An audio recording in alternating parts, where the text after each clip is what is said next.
Ahmad Sarwat di Ilmu Al-Quran dan Tafsir.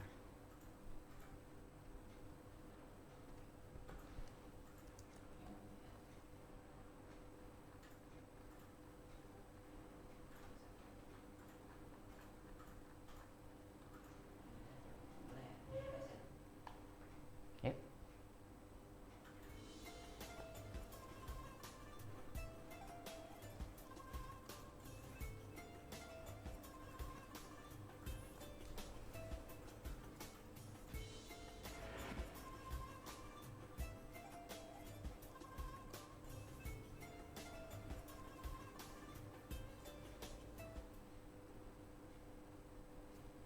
Bismillahirrahmanirrahim. Assalamualaikum warahmatullahi wabarakatuh. Alhamdulillahi wassalatu wassalamu ala rasulillahi wa ala alihi wa ashabihi wa mawalah. Allahumma alimna ma yanfa'una wanfa'na bima alamtana wa zidna ilman nafi'an ya rabbal alamin. Rabbi syrah li sadri wa yassir li amri wahlul 'uqdatam min lisani yafqahu qawli, amma ba'du. Apa kabar Bapak Ibu, para pemirsa Sekolah Fikih Live dimanapun Anda berada? Mudah-mudahan senantiasa dalam keadaan baik, sehat, diberkahi Allah dan dirahmati oleh Allah Subhanahu wa Ta'ala. Nah, pagi hari ini seperti biasa, setelah kita membuka hari yang baru ini dengan sama-sama sholat jamaah subuh begitu, kemudian melanjutkan dengan tilawah Al-Quran, kita lanjutkan lagi di hari yang berkah ini dengan mengaji Sekolah Fikih Live mata kuliah Ilmu Al-Quran dan Tafsir. Sudah ada guru kita, Ustadz Ahmad Sarwat. Assalamualaikum Ustadz. Waalaikumsalam warahmatullahi wabarakatuh. Mudah-mudahan dalam keadaan baik dan sehat selalu Ustadz. Amin, amin. Baik, pada pagi hari ini Ustadz, di Sekolah Fikih Live Ilmu Al-Quran dan Tafsir kita melanjutkan pembahasan yang lalu. Beberapa di pertemuan terakhir itu ada pertanyaan begitu kira-kira Ustadz. Ustadz, kenapa yang terkenal itu hanya qiraat Hafiz an Asim begitu? Yeah. Maka sebagai muqaddimah dan untuk membuka kajian kita pada pagi hari ini, saya persilakan Ustadz. Fadhil Ustadz. Bismillah, alhamdulillah, wassalatu wassalamu ala rasulillah, amma ba'du. Hadirin Bapak Ibu jamaah yang dirahmati Allah, kajian kita pada subuh hari ini tentang qiraat Asim riwayat Hafiz. Ya, selain untuk menjawab pertanyaan yang kemarin, memang kebetulan ketika kita buat silabus, nampaknya kajian ini penting untuk diangkat mengingat beberapa hal. Yang pertama, qiraat Asim riwayat Hafiz ini adalah yang paling terkenal di Indonesia, paling populer, bahkan bukan hanya paling populer ya. Sebagian besar kita menganggap inilah satu-satunya qiraat. Di luar ini tidak ada qiraat yang lain. Ini yang pertama. Yang kedua, ternyata qiraat ini bukan hanya terkenal di Indonesia, tapi boleh dibilang di seluruh dunia Islam, mayoritas umat Islam pun juga menggunakan qiraat Asim riwayat Hafiz ini. Bahwa nanti ada riwayat dari katakanlah Ibnu Katsir, atau ada riwayat dari misalnya Nafi' ya, dan yang lain-lainnya itu memang ada, tapi ini uniknya, mereka ini qiraat-qiraat yang lain selain qiraat Asim riwayat Hafiz ini hanya ada di titik-titik koordinat tertentu saja. Sebutlah misalnya di daerah Afrika Utara, ya, di Maghrib, di Maroko, atau di Tunis gitu ya, di Sudan, di daerah-daerah tertentu saja. Jadi daerah-daerah itu ada gitu ya.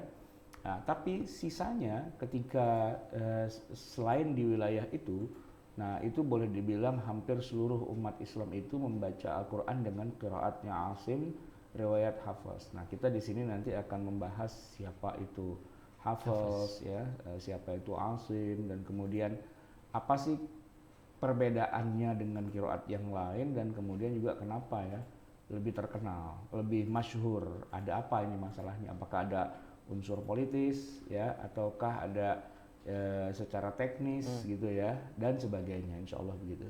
Baik, itu sebagai muqaddimah, dan Ustadz juga sudah menuliskan ini sebagai bentuk PDF-nya untuk kemudian bisa sama-sama kita kaji begitu Ustadz ya.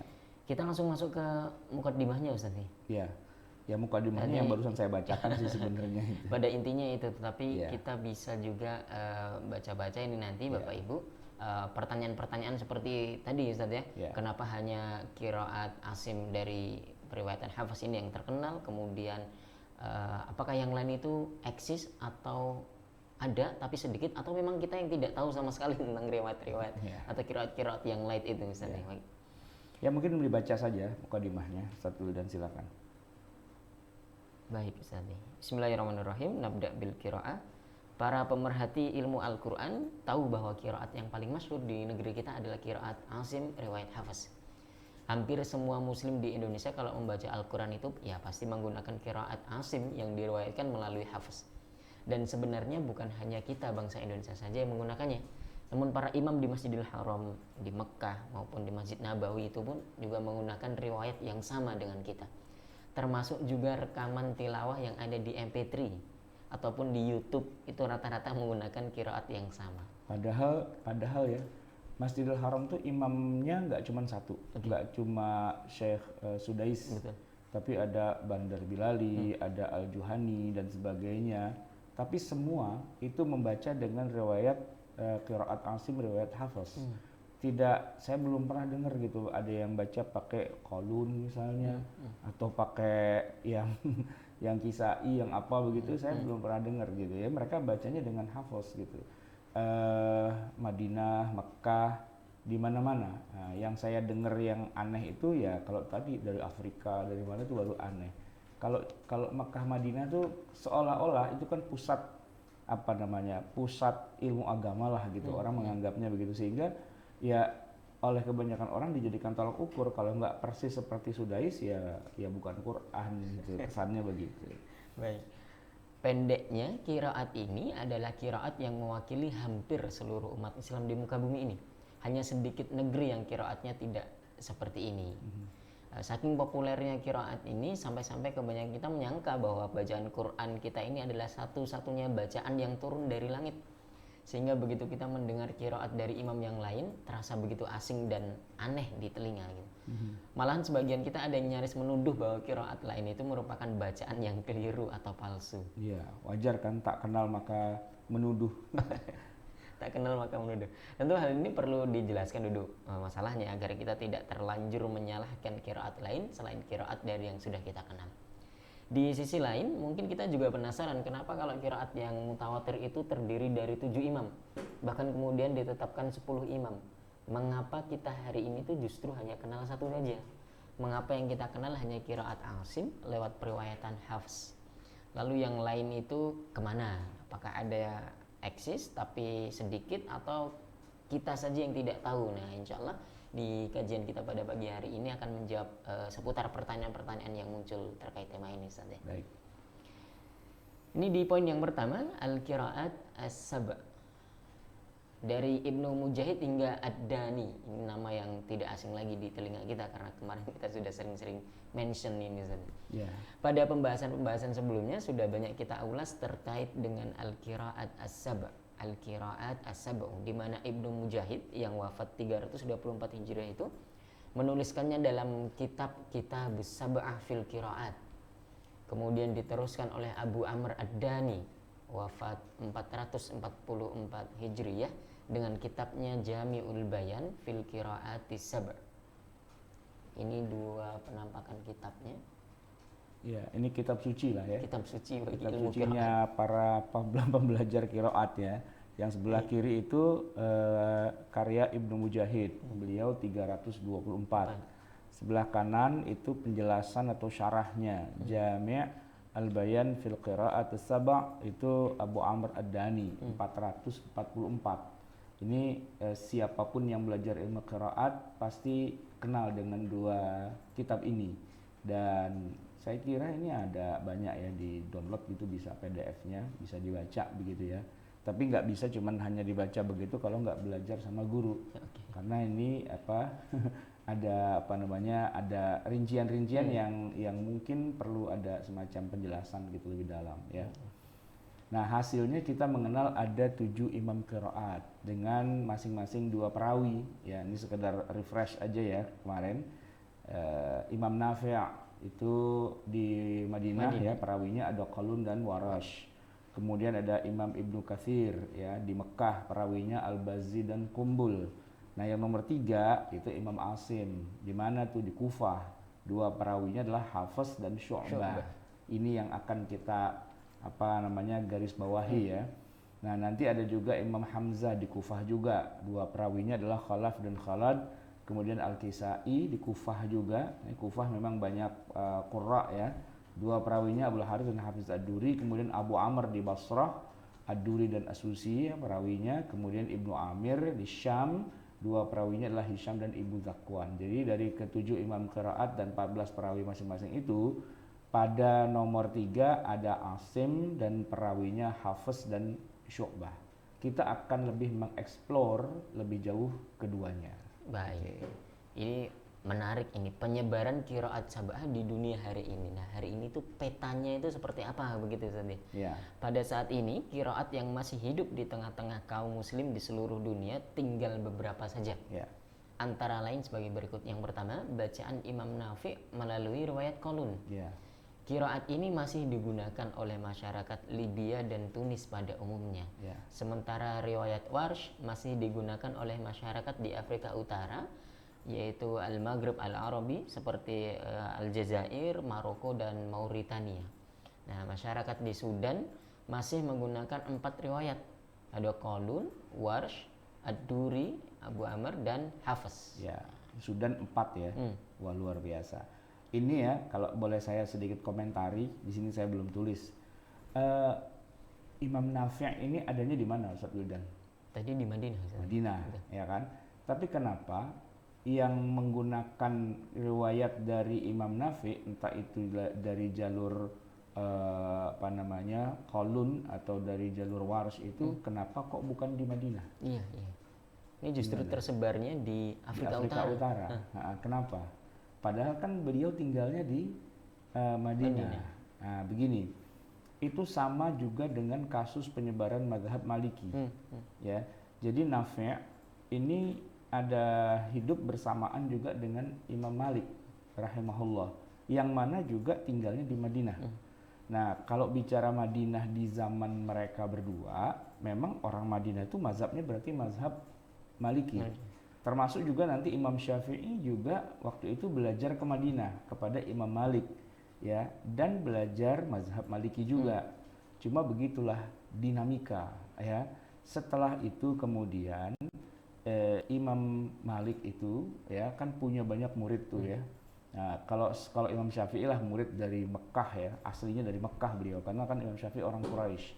Tapi yang banyak pada saat itu di Madinah, murid-murid itu datang dari Afrika Utara. Dari Afrika Utara.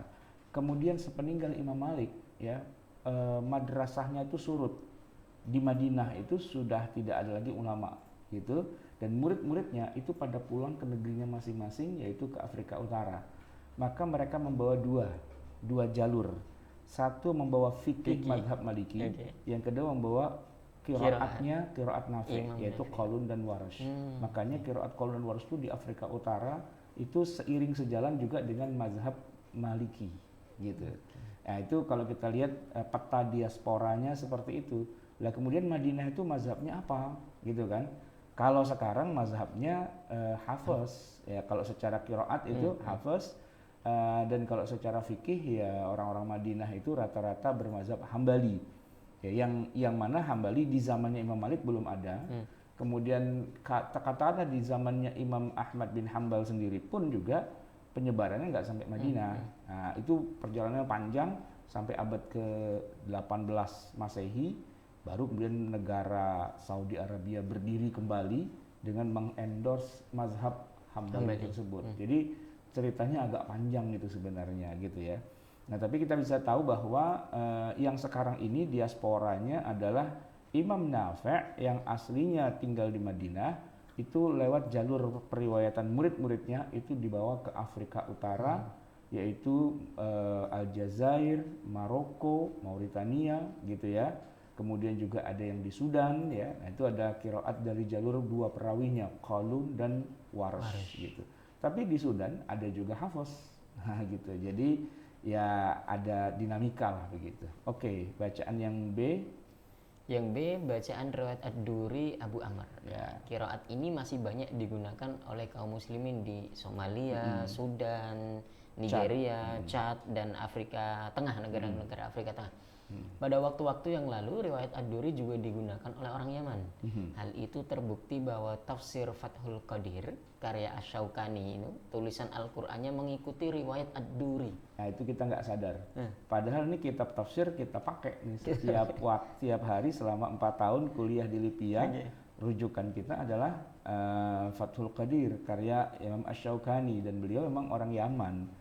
Dan mungkin kita karena nggak baca mungkin ya, karena kita baca langsung tafsirnya kan, kita nggak baca teks ayat Al-Qur'annya. Itu kalau kita baca itu ternyata pakai riwayatnya Ad-Duri ya. Ada riwayat Ad-Duri di Yaman barangkali rembesan dari Sudan. Yang ada hubungan karena antara Sudan dengan Yaman itu kayak rada-rada ada punya hubungan hubungan yang kuat gitu dalam hal transfer ilmu dan seterusnya. Nah, 2 itulah yang terkenal gitu. Selain itu yang C, riwayat Hafs dari Asim sudah. Baik. Namun, di luar kedua wilayah di atas, qiraat yang paling banyak tersebar di seantero dunia Islam adalah riwayat Hafs dari Asim. Termasuk juga kita ini di Indonesia, lalu saudara-saudara kita di Malaysia, Brunei, India, Pakistan, hampir semua negara Arab rata-rata juga menggunakan riwayat ini. Jadi kalau kita lihat di situ nanti kayak yang di Mekah ya, Ibnu Katsir itu kan ada Al-Bazzi Qumbul gitu ya. Itu hampir nggak pernah kita temukan lagi. Ya, kemudian yang yang riwayat Khalad dan Khalaf dari Hamzah, begitu juga Kisai, itu juga hampir nggak kita temukan lagi. Jadi Al-Qira'atus Sab' itu adanya di zamannya Ibnu Mujahid. Terus sampai kemudian di zamannya Ad-Dani, yaitu Abu Amr Ad-Dani.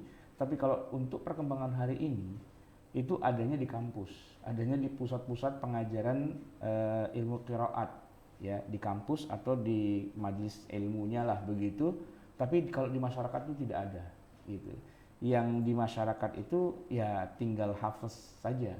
Itu mungkin nanti bisa sedikit menjadi mukaddimah kenapa kok yang terkenal di seluruh dunia itu adalah hafaz gitu ya. Setidaknya itulah faktanya seperti itu. Jadi hanya wilayah Afrika dan Yaman. Di luar itu seluruh negeri Arab itu, entah itu yang namanya Saudi Arabia atau mungkin negara-negara Teluk seperti Kuwait, Bahrain, Oman, Qatar, Kuwait ya dan sebagainya, atau yang agak-agak ke negeri Syam itu kayak Jordan, apalagi itu ya, Suriah, kemudian Lebanon gitu ya, bahkan Mesir gitu. Pokoknya negeri-negeri Islam itu rata-rata hafaz semuanya gitu. Oleh karena itulah maka ini menarik untuk kita bahas ya. Kita masuk pada halaman 12, mengenal hafaz. Baik Ustadz, saya mohon bertanya Ustadz, mohon izin bertanya sebelum kita bahas tentang Imam Hafaz lebih jauh lagi. Tadi kita tahu bahwa ada 3 riwayat bacaan yang saat ini masih eksis, katakanlah begitu. Ada bacaannya Imam Nafi, kemudian Imam Abu Amr Ad-Dani, kemudian Hafaz dari Asim. Nah, yang lain itu kayak tertutup atau bahkan hilang begitu tadi. Hilang dari masyarakat. Tapi kalau di pusat pengajarannya ibarat kata ya di museumnya ada gitu. Di museumnya ada, di kitab-kitabnya ada. Tokoh-tokoh yang menguasai Al-Qira'atus Sab' atau Al-Qira'atus Ashr itu ada. Tapi unik, yaitu hanya tinggal beberapa gelintir saja. Itulah kemudian yang membuat, mungkin saya sedikit ulangi cerita kemarin, Syekh bin Baz ya di Saudi Arabia ketika mendengar ada orang dari Afrika kok baca riwayatnya Qalun, baca riwayatnya Warsh, dia juga bingung, ini Quran kok jangan dibakal main dong. Bayangin sekelas Syekh bin Baz gitu loh. Ya kenapa? Karena hampir punah qiraat yang Qalun Warsh itu. Ya, padahal itu di Afrika ada ya. Nah, bayangkan kalau yang dibaca yang bukan Qalun Warsh tapi yang lainnya lagi yang memang udah nggak ada. Nah kebetulan yang dibaca Qalun atau Warsh, dan kemudian beliau Syekh bin Baz baru dapat ya penjelasan bahwa ini namanya qiraat Sab' gitu ya, dan itu adalah mutawatir dan sebagainya begitu, sampai beliau katakan, oh kalau gitu ayo kita hidupkan kembali ilmu qiraat Sab' ini. Dan terjadilah kerjasama antara Saudi dengan Mesir dengan diundangnya ulama yang ya udah tua juga, sudah pensiun dari Al-Azhar itu, Syekh Abdul Fattah Al-Qadhi, untuk mendirikan, nah ini dia, Kuliatul Quran di Jamiah Islamiyah Madinah. Nah dari situ kemudian diseraplah banyak pemuda, ya, talib, pelajar dari seluruh dunia, termasuk dari Indonesia, ada Pak Ahsin, ada Pak Ahmad Fatoni gitu kan, yang belajar ke sana dan kemudian sekarang jadi terasa ada lagi dan hidup lagi begitu. Istilahnya kita mencoba apa ya, mempertahankan atau melestarikan warisan yang luar biasa dari Rasulullah, karena ini bukan, kalau saya bandingkan dengan madhab fikih gitu ya, ini bukan ijtihad loh, ini bukan, tapi ini riwayat asli dari Allah kepada Jibril kepada Nabi Muhammad, seperti itu ya seperti itu gitu kan. Kalau dia hilang berarti kan agama Islam itu musnah gitu ya, walaupun tidak seluruhnya tapi sebagiannya gitu. Orang udah 7 gitu, itu 7 aja udah merupakan saripati gitu kan ya, yang mewakili dari berbagai macam banyak riwayat gitu kan, 7 atau 10 lah yang mutawatirah gitu kan. Ternyata kok yang tersisa hanya tinggal 3, dari 7 hanya tinggal 3 itu pun yang 2 itu hanya lokal saja. Nah yang ya istilahnya yang kemana-mana itu yang hafaz begitu. Ini apa enggak nanti Islam juga hilang? Kan disebutkan juga bahwa kiamat itu terjadi dengan hilangnya Al-Quran.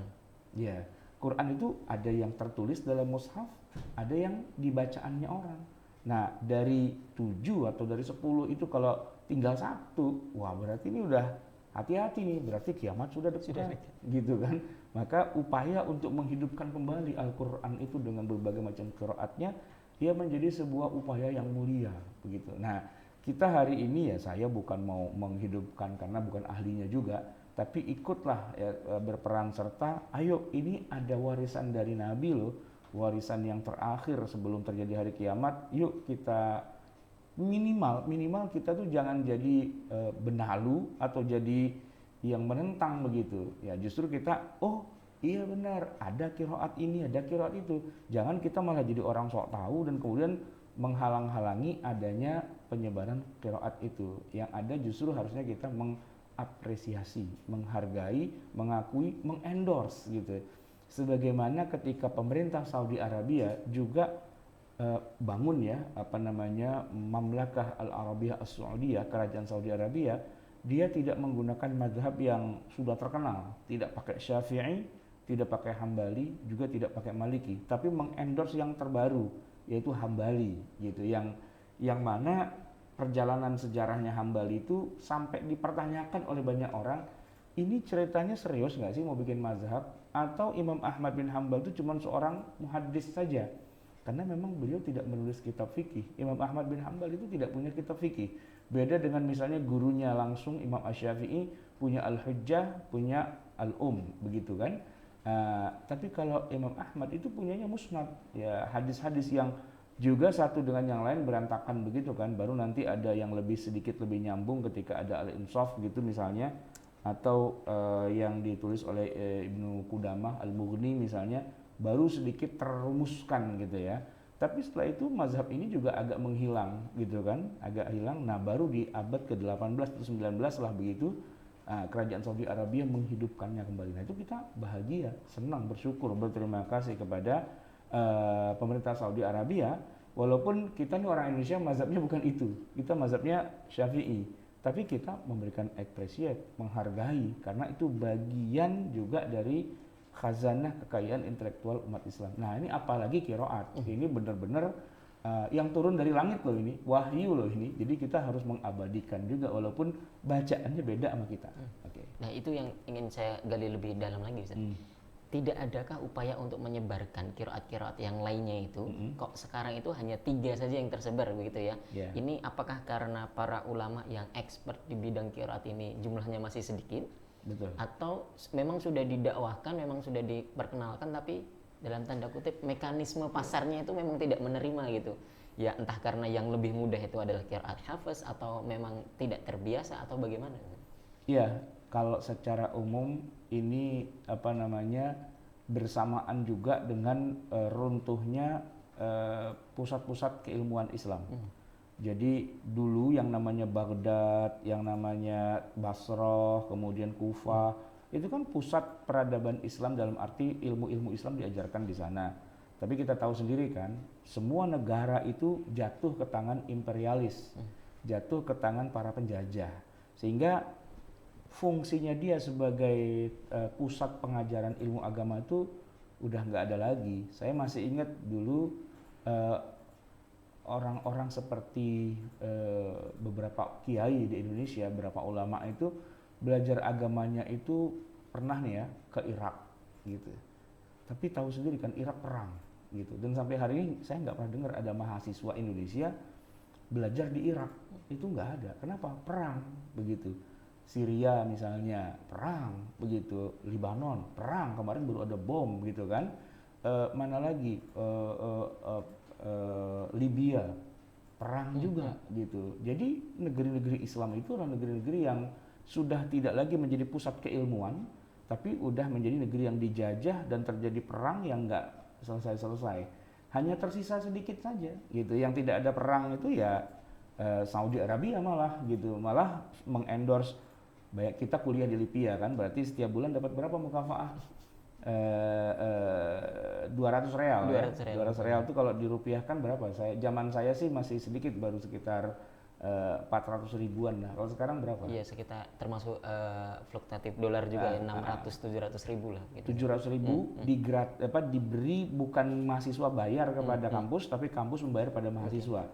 Nah, Saudi aja yang bisa begitu ya, karena keuangannya dia lagi bagus lah begitu kan. Kita bukan orang Saudi, kita orang Indonesia. Tapi karena kuliahnya kita di kampusnya Saudi, maka kita pun kecipretan gitu. Tapi karena kita bukan orang Saudi dan tidak di Saudi, cuma tinggal 200. Tapi kalau saudara teman-teman kita yang di Mekah langsung atau yang di Madinah langsung, mereka dapatnya berapa? Bukan cuma 200 real, mereka dapat 845 real. Ah gitu. Jadi bayangin ya, ya berarti ya mereka pada lari ke Saudi lah. Kita ini pada ke Saudi, ke Libya gitu. Nah, sementara kalau di Mesir juga ada kan. Nah, cuman Mesir keuangannya kurang bagus gitu, sehingga walaupun kuliah di Azhar itu gratis, tapi untuk biaya hidup, living cost gitu ya, pesawat apa segala macam itu juga nggak murah gitu. Nah, kalau ke Saudi, ke Madinah itu udah ya pokoknya tahu-tahu udah pinter, tahu-tahu udah kaya, udah duitnya banyak lah. Tiap tahun bisa pulang pergi itu dapat tiket gratis untuk liburan sampai ke kampungnya naik pesawat gitu. Nah, tinggal itu aja. Pusat-pusat keislaman yang lain itu sudah nggak ada lagi.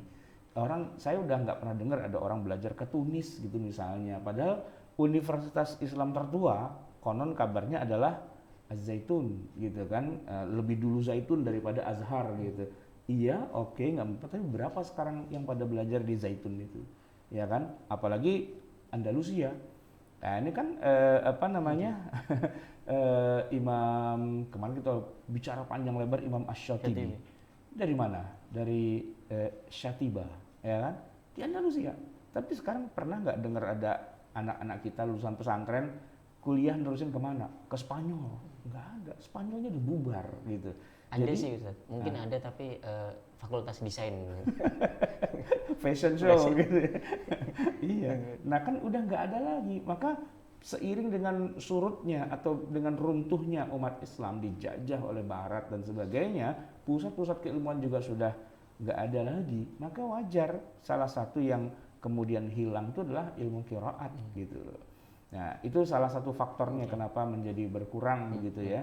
Nah makanya jalan keluarnya tidak lain dan tidak bukan menghidupkan kembali pusat-pusat keilmuan gitu. Jadi bukannya bagaimana mendirikan negara Islam gitu, itu susah gitu. Kenapa? Orang udah curiga, wah ini mau bikin makar lagi nih gitu kan. Dan kalau udah bikin negara atau ribut-ribut politik itu nggak akan selesai. Hasilnya itu berantem, perang, bom gitu kan, kerusuhan dan sebagainya. Coba lihat ya, Arab Spring. Arab Spring itu apa sih? Ya musim semi Arab gitu kan. Kebangkitan negara Arab lah gitu kira-kira. Tapi yang kita dapati bukannya kemakmuran, bukannya kesejahteraan, tapi negara yang perang, yang mana menimbulkan penderitaan berikutnya. Al-laji'un, min biladil muslimin. Jadi para gelombang deras arus pengungsi dari negara-negara Islam menuju ke negara barat. Negara-negara kayak Jerman itu sekarang menampung beribu-ribu orang dari negeri Islam yang di negerinya perang dan mereka cuma sekedar mau menyambung hidup. Mereka ditampung di camp-camp pengungsian gitu. Ada yang lari ke Australia dan kita nih sebagai jembatan lewat nih. Jadi saya pernah ketemu Ustaz Wildan di puncak itu. Komunitas orang dari Irak. Satu grup gitu ada sekitar 500 orang begitu. Itu dia ngumpul di puncak, saya ngobrol gitu karena kebetulan kita naik satu bus bareng, turun di terminal Kampung Rambutan. Dia ngomong Arab 3 orang, nggak ada satupun orang yang ngerti Arab kan gitu. Ya karena saya anak Lipia, akhirnya saya deketin tuh di terminal tuh lagi dikerebutin sama calo-calo gitu kan. Wah, lagi mau dirampok lah gitu sama calo-calo preman-preman terminal itu. Terus saya bilang, afwan ya Sidi, ta'ala ma'i. Ana atakallamu bil Arabiyah. Ana usaidukum, gitu kan. Oke, dia bilang. Wah, dia ngikutin saya akhirnya. Baik, antum pada mau kemana? Saya bilang gitu. Saya mau ke alamat ini gini. Oke, yuk kita naik taksi bareng-bareng. Gitu kan. Saya anterin tuh naik taksi bareng-bareng sampai ke titik yang mereka inginkan. Terima kasih banget dia. Saya tanya di perjalanan itu, antum tuh dari mana mau kemana? Oh, kami dari Irak. Negara kami perang. Kami lagi mau nyebrang ke Australia. Nanti kita lewat jalan darat dari Jakarta ke Bali, nanti dari Bali naik perahu sampai ke Australia. Ini bukan film loh, ini kenyataan dan saya ketemu dengan mereka begitu. Bahkan saya diajak juga, yuk kita ke Bali yuk gitu kan. Ya mereka itu penyelundup gitu, bukan penyelundup apa istilahnya? Paspornya apa segala macam itu jadi bermasalah kan gitu ya, karena nggak punya visa juga. Imigran gelap. Nah begitu, dan jumlahnya banyak gitu. Jumlahnya banyak dan mereka nanti saya tanya, Mas sebab lima tafiruna min biladikum gitu. Al-harb, dia bilang perang gitu. Sekarang orang Iraknya saja pada kabur dari negerinya. Lah kita mau ngapain ke Irak gitu? Mau belajar agama di mana? Di Baghdad, di Basrah, di Kufah. Perang yang ada di sana itu. Nah, itu jadi masalah gitu kan. Makanya bukan politik kalau mau yang dihidupkan itu, bukan bagaimana mau bikin negara. Ya gara-gara pada ribut mau bikin negara jadi perang.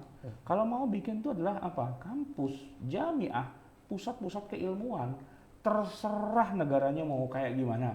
Terserah pemimpinnya mau siapa. Yang penting kampusnya harus berdiri. Dan kalau perlu kayak Saudi itu, apa? Semua mahasiswanya dibayar. Kan yang penting itu. Al-muhim mukafa'ah. Itu yang penting kan. Negaranya mau berwarna merah, kuning, hijau, biru dan sebagainya, lu atur aja itu negara. Yang penting kita butuh generasi terbaru ini yang kemudian kembali menguasai ulum Islamiyah, ilmu-ilmu keislaman gitu loh. Ngapain perang mulu kan nggak selesai-selesai gitu.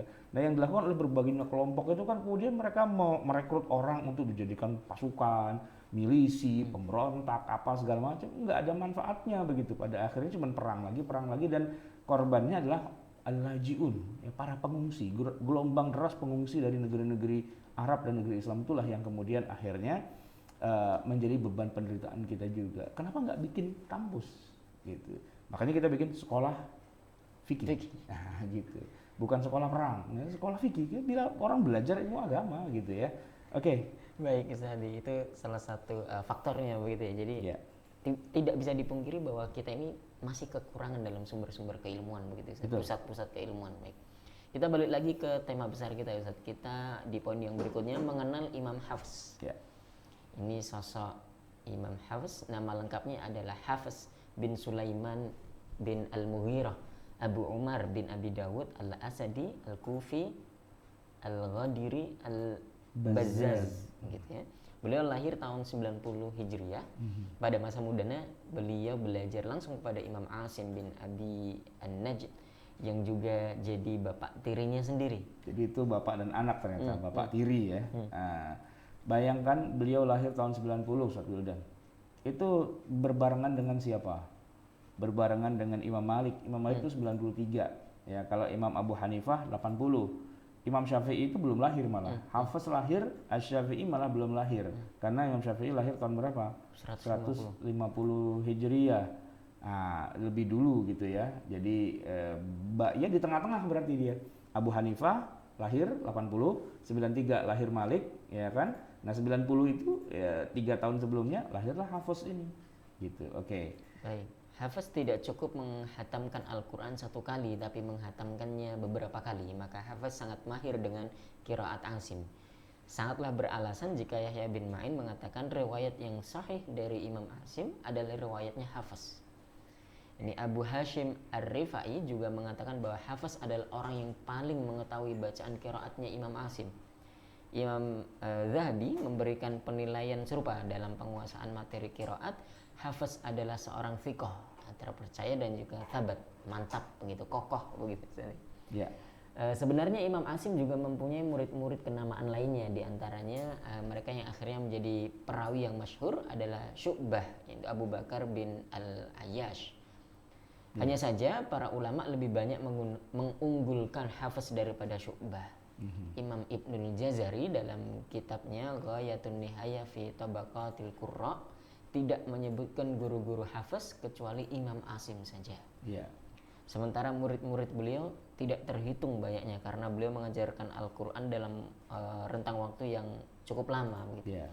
Di antara murid Hafiz adalah Husain bin Muhammad Al-Murudi, kemudian ada Hamzah bin Qasim, ada Sulaiman bin Dawud, Hamad bin Abi Uthman, Al-Abbas, Abdurrahman bin Muhammad bin Waqid, kemudian ada Muhammad, ada Amr As-Sabbah, Hubairah, Abu Syu'aib Al-Qawas, Al-Husain bin Ali Al-Ju'fi, kemudian ada Ahmad bin Jubair Al-Intaqi dan lain sebagainya. Ya. Hafiz memang betul-betul seorang pecinta Al-Quran. Beliau menghabiskan umurnya untuk berkhidmat kepada Al-Quran. Setelah puas menimba ilmu qiraat kepada Imam Asim, beliau berkelana ke beberapa negeri, antara lain itu ada di Baghdad, ya, ibu kota negara saat itu. Kemudian beliau juga berangkat ke Mekah.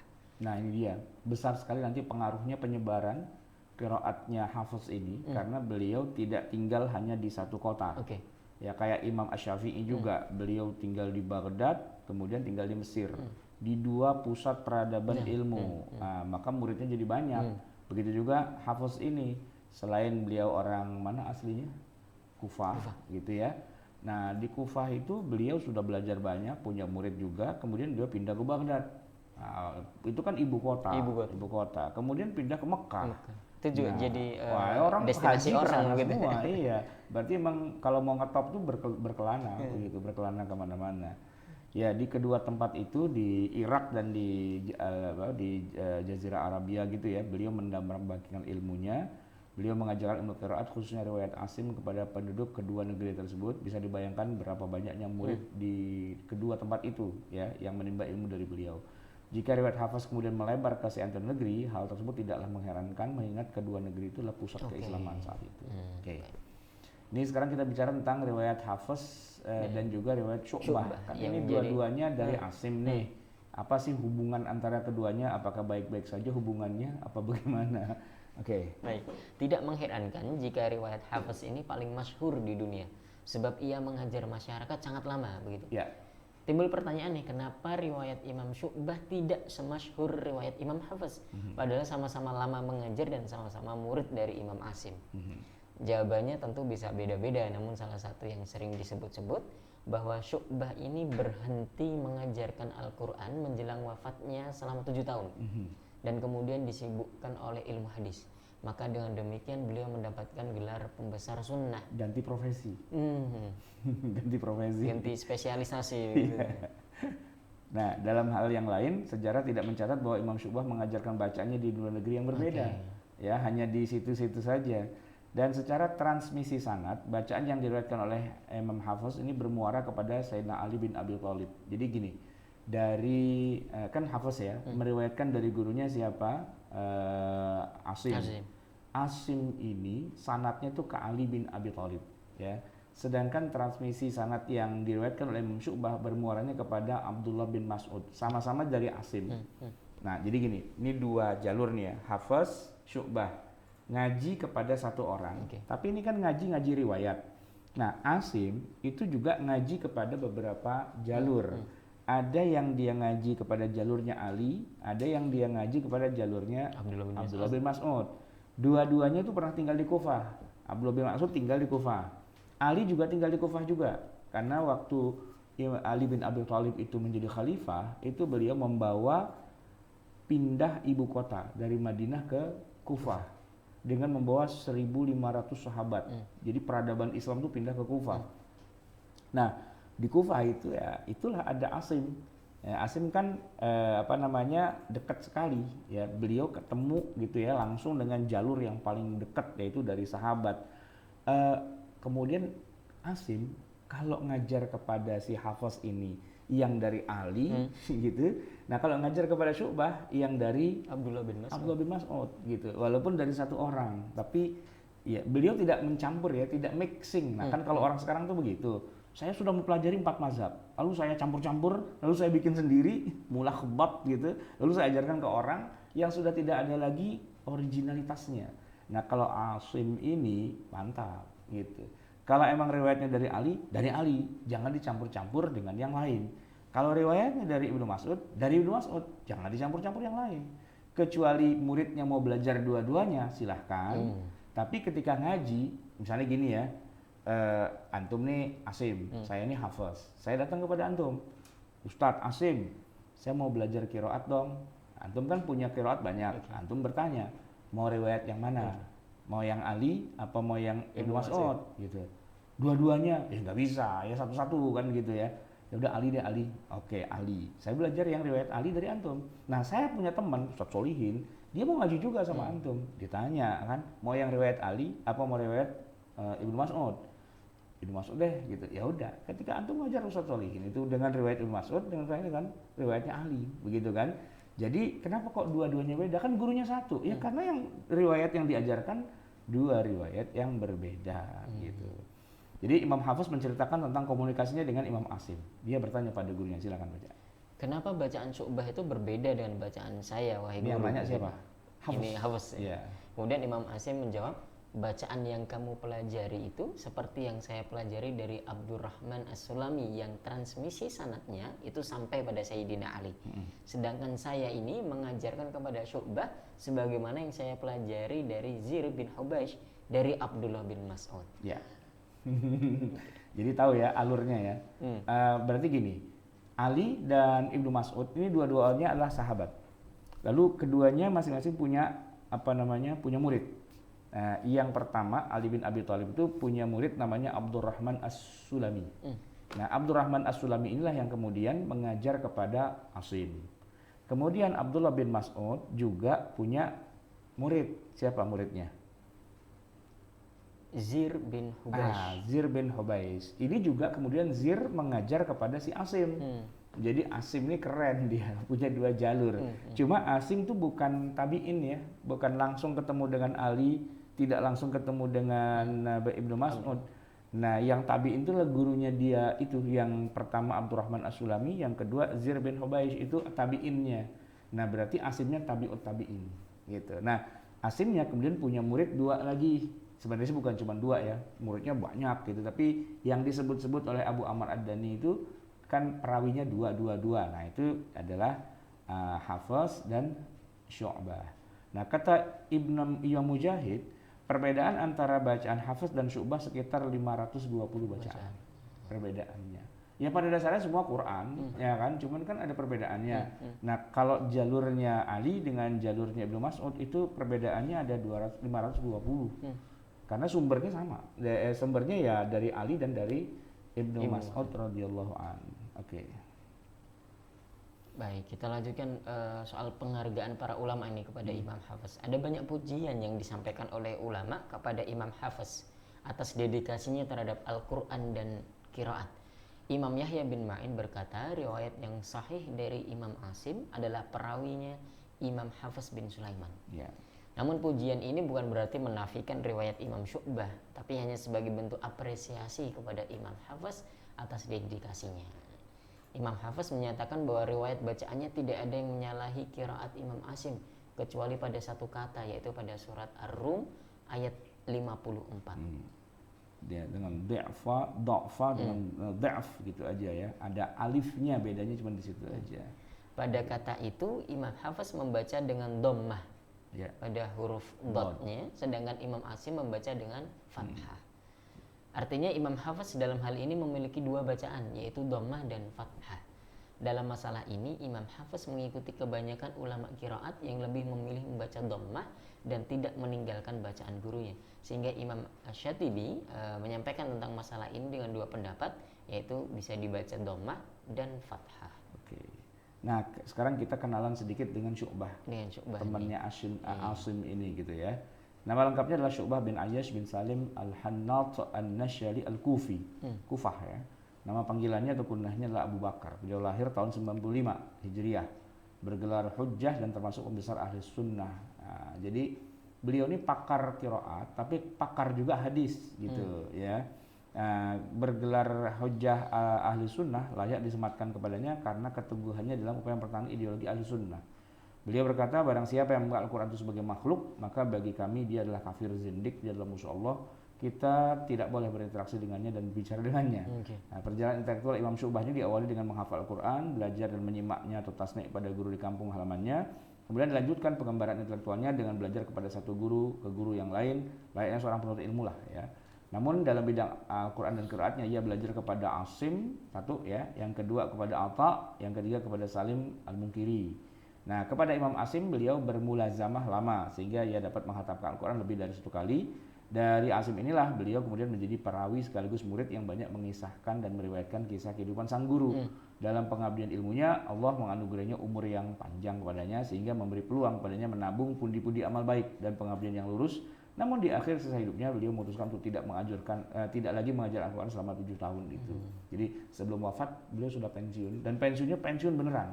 Padahal masalahnya begini, justru titik-titik yang paling kritis dari kehidupan seorang itu di bagian akhir hidupnya. Kalau beliau seorang ahli fikih gitu misalnya, kayak Imam Syafi'i lah kita sebut.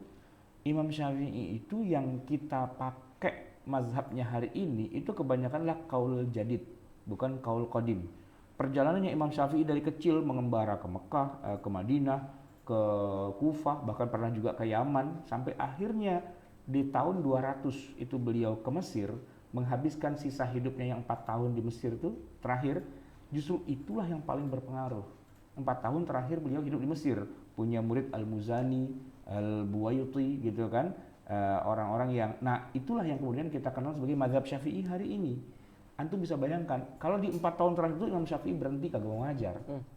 Ya mazhab Syafi'i nggak ada, hilang begitu ya kan, karena yang tahunya orang cuma kaul qadim waktu masih di Baghdad aja. Ini kalau keilmuan makin mendekati ajal tuh itu makin apa ya? Makin penting itu. Momen itu makin penting gitu karena disitulah yang terakhir.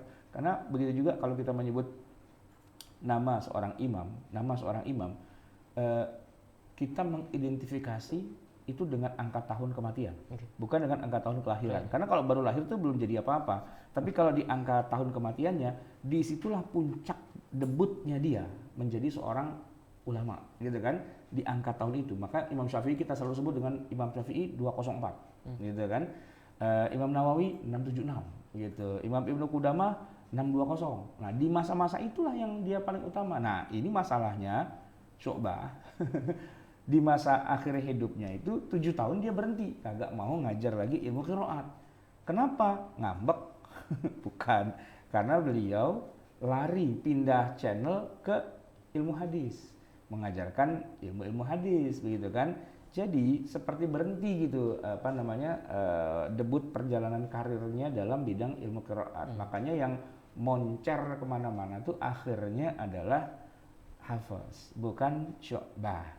Tapi kita tetap mengabadikan ya, masih ada bacaannya Syu'bah gitu ya. Walaupun tetap yang lebih terkenal, lebih familiar ya adalah Hafiz. Ya Hafiz. Kayak gini lah Ustaz Wildan. Dulu di masanya Nokia itu raja. Tapi hari ini siapa orang telepon pakai Nokia? Nggak ada. Nokia masih ada.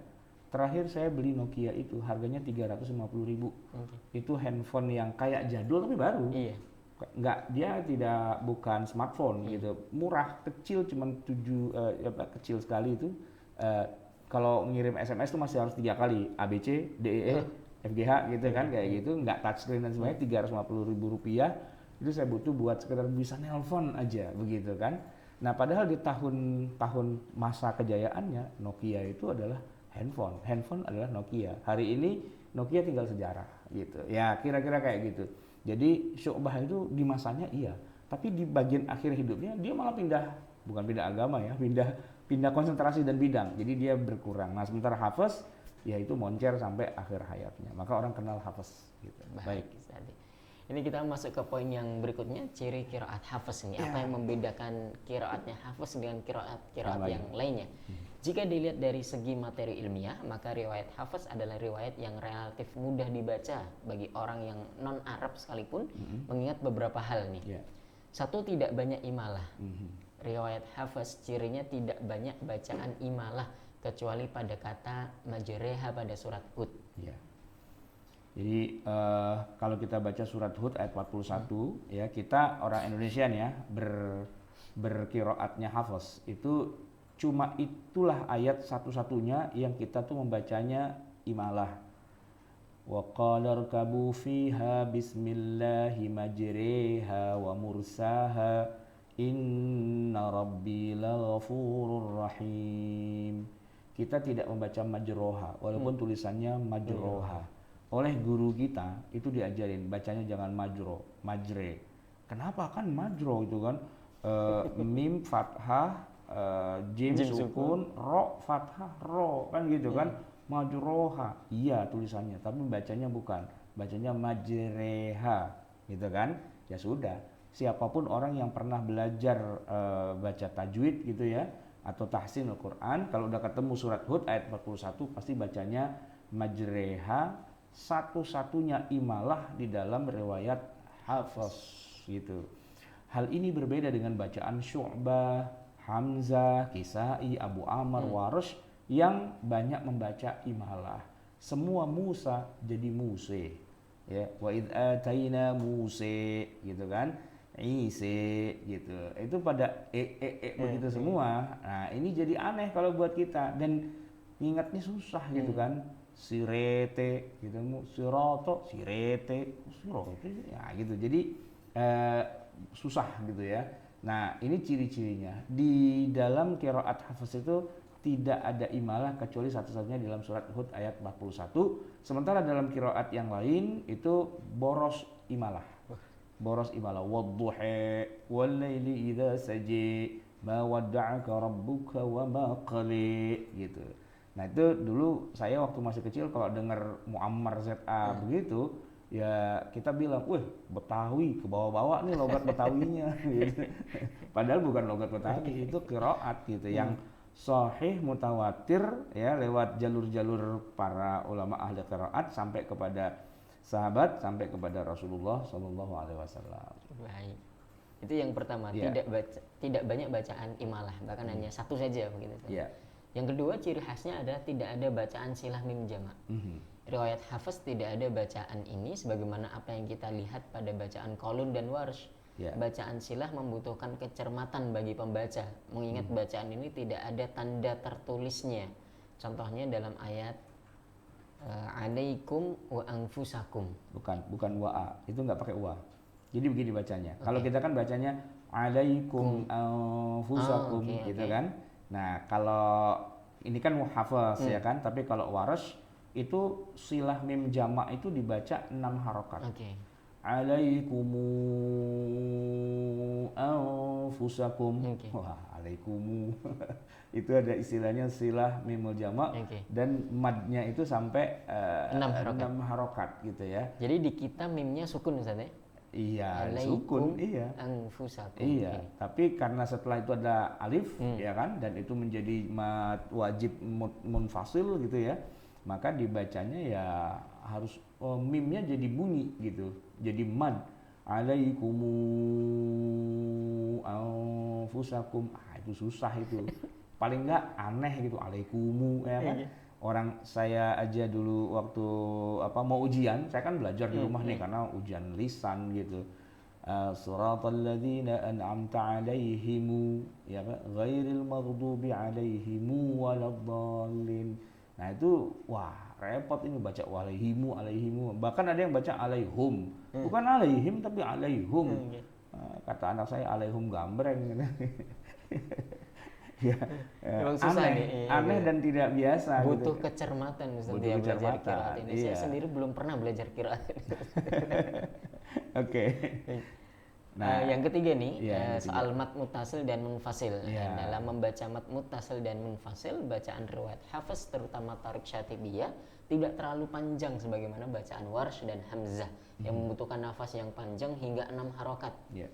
Ini misalnya Waja'a inna ya, bahkan dalam tarik Taibatun Nasr yang melalui jalur Amr As-Sabah, tarik Zar'an dan Al-Fil, bacaan Hafs dalam mad munfasil bisa qasar 2 harakat. Nah ini kalau kita lihat misalnya yang dibaca oleh Waras dan Hamzah ya, itu mad wajib atau apa mad muttasil atau munfasil. Muttasil itu yang masih dalam satu kata, munfasil itu yang dari 2 kata gitu. Itu harus dibacanya sampai 6. Oke. 6. Itu napasnya harus panjang. Waja'a min aqsal madinati. Nah, begitu. Itu Kalau yang mad wajib muttasil. iya, atau inna anzalna. Waduh. Ini yang sampai mad JS munfasil. 6 harokat harus 6 harokat. Panjang. panjang banget. Nafasnya soalnya. Woi cepetan. Kalau jadi imam taraweh bisa ditimpukin ini. Udah 20. Bacanya pakai Waras, pakai Hamzah itu wah kacau ini. Udahlah yang cepet-cepet aja. Nah, itu. Jadi di dalam hafaz itu tidak begitu, tidak sampai dibaca 6 harokat. Panjang, tapi ya baca wajah amin nah gitu ya. Tapi ketika yang kayak gini nih, wah ini kita kalau udah apa baca pakai siapa? Waras, Hamzah. Aduh, mat ini ya. Udah kacau deh. Ini kita napasnya harus panjang. Atau temponya langsung aja kita cepetin gitu, biar napas kita nyampe gitu. Oke, Itu yang ketiga. Berikutnya soal Hamzah nih. Iya. Dalam membaca Hamzah, baik yang bertemu dalam satu kalimat atau pada 2 kalimat, baik berharokat atau sukun, riwayat Hafiz cenderung membaca tahqiq, yaitu membaca dengan tegas, syiddah, dengan tekanan suara dan nafas yang kuat, sehingga terkesan kasar. Iya. Hal ini berbeda dengan bacaan Nafi' melalui riwayat Warsh dan Qalun. Bacaan Abu Amr melalui riwayat Ad-Duri dan As-Susi, bacaan Ibnu Katsir melalui riwayat Al-Bazi dan Kunbul yang banyak merubah bacaan Hamzah menjadi bacaan yang lunak. Jadi kalau kita nih hafaz bacanya dengan syiddah, dengan kuat. A gitu. A'jamiyun. A'jamiyun ya. Tapi kalau yang lain tuh yang riwayat Waras Qalun atau kemudian Al-Bazi Kumbul itu hamzahnya itu dibikin jadi lunak, bukan a tapi ha gitu. Bukan a tapi ha. Contohnya. Dalam adalah pada hamzah sakinah atau jika ada 2 hamzah bertemu dalam satu kalimah atau 2 kalimah. Imam Hafiz membaca bacaan taksil baina hanya pada satu tempat saja, yaitu pada a'jamiyun ya. Walau ja'alnahu Qur'anan a'jamiyyan laqalu laula fussilat ayatuhu a'jamiyyun wa arabi, kan gitu ya. Nah, ini kalau dibaca jadi lunak itu wa laula fussilat ayatuhu a'jamiyyun. Jadi bukan tapi begitu. Ya, a'jamiyyun. Nah, itu yang ya kalau orang nggak bisa baca Quran mah nggak ada bedanya gitu. Tapi kalau yang qari gitu, itu kadang-kadang dia baca itu hamzahnya itu tidak syiddah tapi lunak gitu kan. Jamiyun. Nah, begitu. Kemudian ada lagi ismam nomor 5. Ini contoh-contoh saja ya. Kita nggak masuk kepada praktek pelajaran apa qiraat. Nanti ada mata kuliah khusus tentang qiraat gitu. Soal ismam ini Hafiz membaca bacaan ismam hanya pada satu tempat, yaitu pada kata la ta'manna. Sebagaimana juga bacaan imam lainnya selain Abu Ja'far. Ini di surat Yusuf ayat 11. Kemarin juga sudah sempat kita bahas ini sedikit Ustaz ya. Qalu ya abana ma laka la ta'manna ala Yusufa wa inna lahu lanasihun. Nah, itu satu-satunya ismam lah di dalam qiraat Hafiz. Sementara kalau dalam qiraat yang lain itu ismamnya banyak gitu. Ismam itu apa sih? Gimana ya? Harus dipraktekin ya. Qalu ya abana ma laka la ta'manna ala Yusuf. Jadi ngomongnya man gitu, tapi mulutnya kayak lagi membaca wawu, ya, lagi baca vokal u. La ta'manna, nah begitu. Karena asal katanya la ta'manuna, gitu kan? La ta'manuna. Lalu dilafalkan menjadi la ta'manna dengan memajukan bibir seperti lagi mengucapkan vokal u. Ini satu-satunya gitu di hafaz gitu. Sedangkan di bacaan di luar hafaz itu sering muncul ismam kayak gitu. Ini menunjukkan begini. Jadi qiraat yang lain selain hafaz itu lebih susah gitu loh istilahnya. Karena ngajinya itu nggak bisa istilahnya cuman sekedar dia baca saja, tapi harus musyafahah dengan gurunya. Bukan sekedar musyafahah, tapi apa? Muwajahah. Apa lebih tepatnya lagi bukan muwajahah, saling nonton mulutnya itu loh, saling lihat mulutnya. Jadi coba lihat bibir saya, kan begitu kan, coba lihat bibir, la ta'manna, nah gitu kan, muridnya harus lihat, monyong juga muridnya, la ta'manna, nah begitu. Nah kalau dihafaz la ta'manna itu saja yang harus ismam, yang lainnya udah nggak ada ismaman lagi dalam ayat-ayat yang lain gitu kan. Nah dalam riwayat para ulama yang lain, nah itu boros ismam, udah boros imalah, boros ismam dan seterusnya gitu kan. Oke, kemudian mad silah kasrah ya. Hafaz mempunyai bacaan mad silah kasrah hanya pada kalimat wa yakhludu fihi muhana pada surat Al-Furqan.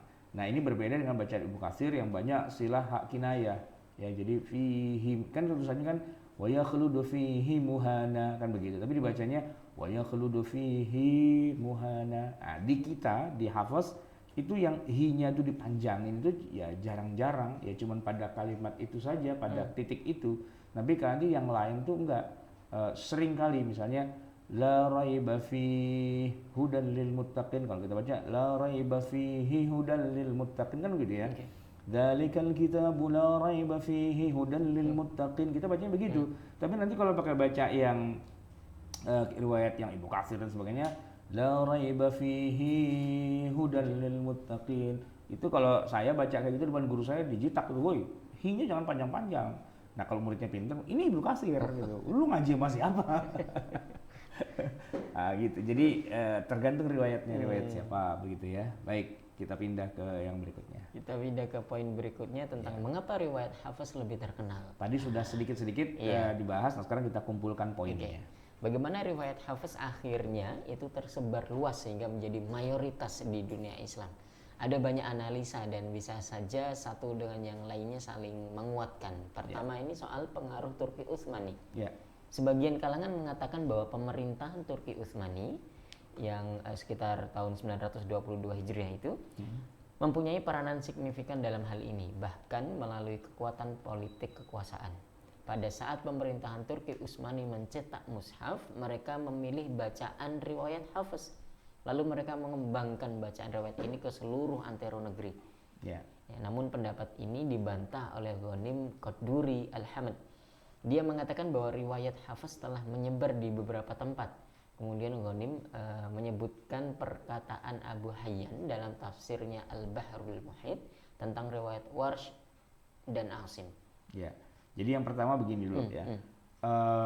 Banyak pengamat mengatakan ini ada pengaruh dari Turki Utsmani. Kan begini, setelah runtuhnya khilafah Islamiyah seperti Bani Umayyah ya di Syam, kemudian Bani Abbasiyah juga tumbang, maka khilafah umat Islam yang terbesar terakhir itu adalah Turki Utsmani yang punya wilayah yang sangat luas. Boleh dibilang seluruh negeri Islam di masa itu ya berada di bawah Turki Utsmani pengkuasaannya. Nah, pemerintah pusatnya di Istanbul itu kemudian menerbitkan Al-Quran, cetakan Turki begitu ya. Nah, itu ketika menerbitkan mushaf, mereka memilih riwayatnya hafaz. Nah, riwayat hafaz inilah yang kemudian menyebar ke seluruh dunia, ya ke wilayah-wilayah yang berada di dalam pemerintahan Turki, bahkan juga keluar dari pemerintahan Turki. Kayak kita di Indonesia kan bukan bagian dari Turki Utsmani. Ya kita kan ada kerajaan atau kesultanan Islam, ada Sriwijaya, ada apalagi kesultanan Islam di Aceh itu apa sih namanya? Samudra Pasai gitu ya. Kemudian di Sriwijaya Islam, kemudian juga di Jawa itu banyak kesultanan Islam sampai kemudian Mangkunegaran itu Solo apa segala macam Jogja itu ya. Nah itu kan bukan wilayahnya Turki Utsmani, tapi karena Turki itu yang besar dan kemudian mencetak mushaf banyak, mereka mencetaknya dengan riwayat Hafs. Berarti otomatis Quran atau mushaf yang ada di masa itu ya pastinya terbawa dengan hafaznya gitu kan. Baik di dalam wilayah Turki sendiri ataupun juga di luar wilayah Turki. Nah, kalau kata Ghanim Al-Quduri gitu ya, enggak, ini bukan semata-mata karena cetakan mushafnya Turki yang membuat hafaz itu terkenal. Enggak, karena apa? Karena kata beliau di dalam tafsir Bahrul Muhit yang ditulis oleh Abu Hayyan itu, dia sebutkan bahwa riwayat hafaz itu juga sudah kemana-mana. Hiya ay riwayah Warash ya, riwayah allati nansya'aha anha bibiladina al-Andalus wa nata'alamuha fil maktab wa qala an qira'ah Asim wa hiya qira'ah allati bana 'alaiha ahlul Iraq gitu ya. Jadi sudah ada itu di Irak di mana-mana ya. Kalau Warash itu memang di negeri kami di Andalusia. Tapi kalau Asim gitu ya, itu qiraat allati bana 'alaiha ahlul Iraq. Orang-orang Irak itu sudah menyebarkannya juga. Nah, Ghanim kemudian merujuk kepada perkataan Muhammad Al-Ma'rashi yang hidup tahun yang jadikan patokan di negeri kami Turki adalah bacaan Asim riwayat Hafs. Nah, jadi di Turki saja pun juga kemudian itu digunakan Asim dari Hafs, riwayat Hafs. Nah, jadi saling ini sih kayak telur dan ayam pada akhirnya. Kenapa pemerintah Turki mencetak Quran lewat jalur Hafs? Karena memang di Turki yang banyak itu. Okay. Nah, di Turki yang banyak itu mereka bikin dan kemudian menyebar. Ini pengaruh Turki ini besar sekali di dunia Islam ya. Secara hal-hal yang agak teknis gitu. Contohnya lagi adalah masjid itu pakai kubah. Ustadz Wildan sadar nggak bahwa di masa Rasulullah itu tidak ada kubah? Okay. Ya, masjid-masjid itu ya tidak ada kubahnya. Nah, kubah-kubah itu kemudian menjadi ciri khas masjid itu setelah adanya Turki Utsmani. Mengingat apa? Ini menarik ya. Jadi saya pun baru sadar. Jadi tahun 2007 itu saya berkesempatan ke Turki yang kedua kalinya. Saya sempat jalan kaki keliling-keliling kota Istanbul itu. Nah, sepanjang jalan saya sering kecelek. Kenapa? Karena saya sering melihat bangunan yang saya anggap masjid ternyata gereja. Okay. Saya pikir itu masjid karena kan kubah. Tapi begitu saya lihat, loh, ini gereja. Astagfirullah. Ini sudah sampai segitunya orang kafir, orang Kristen gitu, gitu kan? Nah ternyata ada salah seorang teman saya, dia mungkin lebih ngerti tentang sejarah itu. Dia bilang, oh enggak, justru yang aslinya yang pakai kubah itu yang gerejanya, karena ini Eropa Timur pusatnya Kristen. Jadi sebelum Muhammad Al-Fatih 1453 membebaskan Istanbul, ya. Itu kan Kristen dulu yang ada di situ, dan bangunan-bangunan Kristen itu pakai kubah. Itu sama dengan yang ada di Moskow, bangunan istana itu pakai kubah gitu. Jadi kubah itu adalah bangunannya Kristen Eropa Timur setidak-tidaknya begitu. Nah, ketika Islam masuk ke Turki, ya itu ada kubahnya. Nah, sekarang yang lagi rame kan Hagia Sophia, itu ada kubahnya. Nah, pertanyaannya gini, Hagia Sophia itu ketika dibangun pertama kali jadi masjid dulu apa jadi gereja dulu? Ingat nggak? Gereja dulu. Gereja dulu, itu bangunan gereja aslinya. Dan ketika dibangun jadi gereja, bangunannya sudah ada kubahnya. Jadi kubah itu bangunannya gereja sebenarnya. Masuklah Islam ke sana di bawah Muhammad Al-Fatih, kemudian ya terjadi akulturasi budaya. Bangunan gereja yang pakai kubah itu tidak diubah, malah dipakai juga buat masjid gitu. Hagia Sophia itu kemudian sempat dijadikan masjid ya. Kemudian setelah itu jadi museum apa gitulah ya, panjang ceritanya. Tapi intinya begini, kemudian masjid-masjid di seluruh dunia akhirnya itu ada ciri khasnya, ada kubahnya, termasuk Masjidil Haram, Masjid Nabawi. Antum tahu nggak Masjidil Haram itu ada kubahnya? Nggak lihat kan? Di Masjidil Haram ada nggak gambar kubah? Kayaknya terbuka begitu aja. Terbuka. Ya memang dia terbuka kan? Tempat tawaf itu masih terbuka. Tapi pinggirannya itu ada bangunan asli punya orang Turki. Yang ada begitu-begitu melengkung tiang-tiang tuh, kan melengkung. Nah, itu di atasnya ada kubah banyak gitu. Nah, itu sampai hari ini bangunan itu masih dipertahankan. Walaupun di belakangnya lagi itu bangunan yang besar yang dibangun oleh pemerintah Saudi, tapi yang punya Turkinya itu sebagai istilahnya sebagai bangunan warisan sejarah itu masih dipertahankan dan itu ada kubahnya.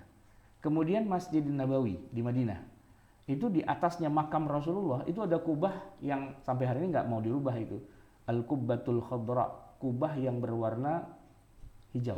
Nah, dan seluruh masjid di dunia itu pakai kubah akhirnya, termasuk kita di Indonesia sekarang. Tapi antum perhatikan Masjid Demak. Masjid Demak, antum kan pernah ke Demak kan, ada masjidnya kan? Iya. Itu ada kubahnya nggak? Nggak ada. Nggak ada. Masjidnya cuma pakai apa? Iya. Joglo apa Iya, istilahnya, iya. bangunan kayak gitu Jadi aja kan? atapnya tuh bersusun begitu. Bersusun begitu kan? Nah, kenapa? Karena di masa itu Turki pengaruhnya belum sampai ke Demak itu.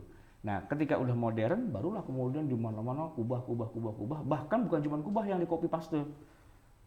Bulan sabitnya itu sama bulan sabit, sama bintang di tengah, itu kan juga jadi lambangnya masjid di mana-mana. Itu kan lambang benderanya Turki itu sebenarnya.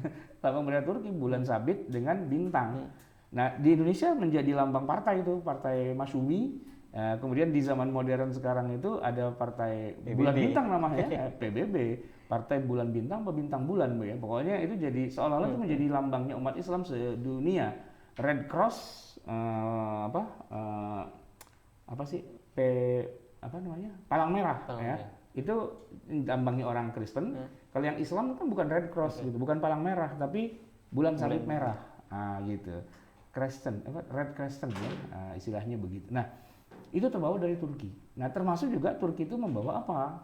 Itu tadi membawa bacaan Hafaz. Itu Quran dicetak di Turki dengan riwayat Hafaz dan menyebar ke seluruh dunia. Hafaznya menyebar ke seluruh dunia gara-gara Turkinya.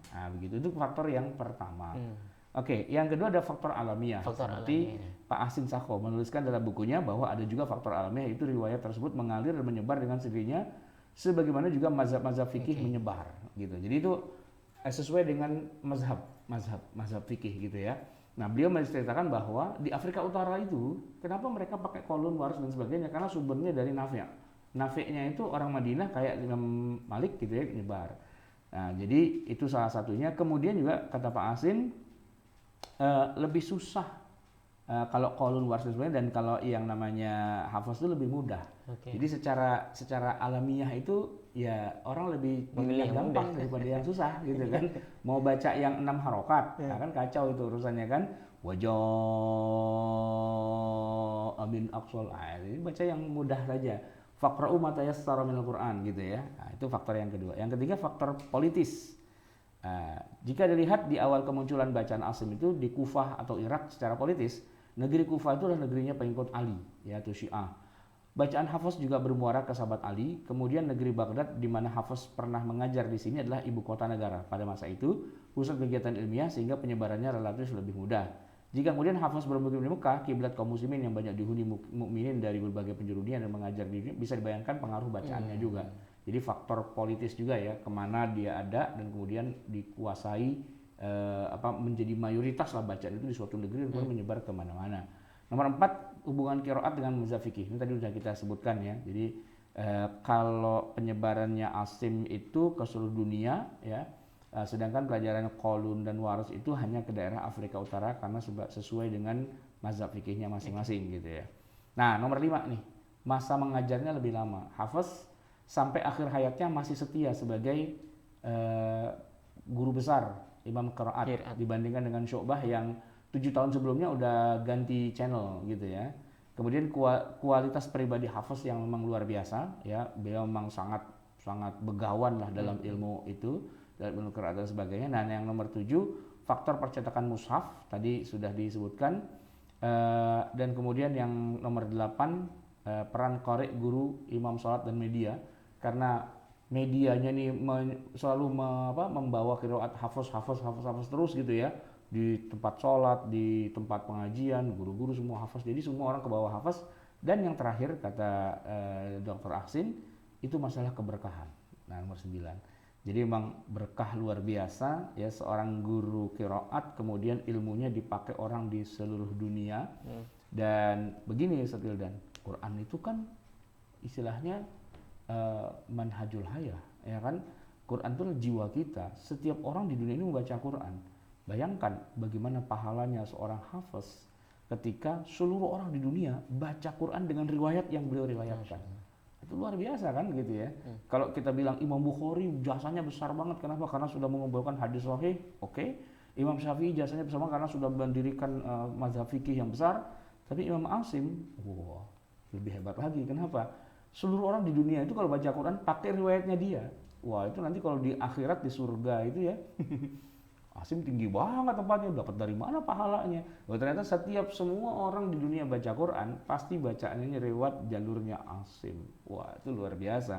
Maka dapat keberkahan di akhirat dan juga ternyata di dunia. Bacaannya itu luar biasa, dibaca orang sedunia. Gitulah kira-kira Ustaz Wildan. Kita cerita ke masa-masa lalu ya, sampai lupa bahwa kita hari ini masih ada virus corona gitu ya. Ini ada 9 poin kenapa riwayat Hafiz ini menjadi sangat terkenal dan sangat mendominasi di umat Islam hari ini, begitu Ustaz ya? 9 nih. Baik, sudah selesai nih Ustaz. Insya Allah kita akan masuk ke sesi diskusi dan tanya jawab bagi Bapak Ibu yang memiliki pertanyaan atau juga saran atau punya informasi tambahan, barangkali bisa ketikkan di Zoom grup chat kita atau bisa gunakan fitur raise hand untuk bisa langsung bertanya kepada Ustadz Ahmad Sarwat. Baik, saya cek dulu apakah sudah ada pertanyaan yang masuk.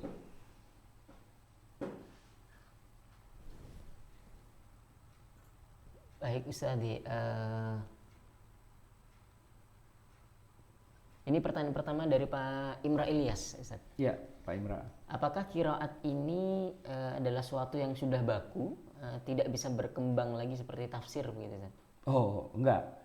Beda. Tafsir itu kan birra'yu ada ya, dengan dengan logika, dengan melihat realitas-realitas kekinian, ada perkembangan terbaru dalam bidang sains, misalnya tafsirnya juga ikut berkembang dan sebagainya. Tapi kalau bacaan Quran ini riwayat, jadi tidak akan bertambah, tidak akan berkurang.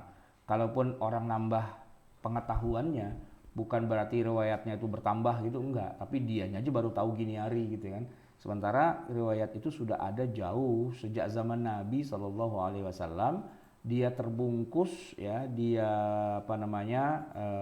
enggak kesentuh oleh kita karena kitanya saja yang tidak belajar lebih mendalami. Dan memang itu susah ya, enggak enak banget gitu dengernya. Dari Nabi ya, amanahnya disampaikan pada kita, sudah disampaikan lewat guru-guru kita, tapi kitanya nggak mau belajar. Itu ironi banget begitu, ironis dan menyedihkan gitu ya. Tapi yang jelas qiraat yang sudah ada sampai kepada Rasulullah itu SAW dari Allah Subhanahu wa taala lewat Jibril itu ada dan abadi sampai hari kiamat. Tinggal masalahnya kita tidak perlu menambahkan atau mengembangkan, itu sudah ada sejak dulu.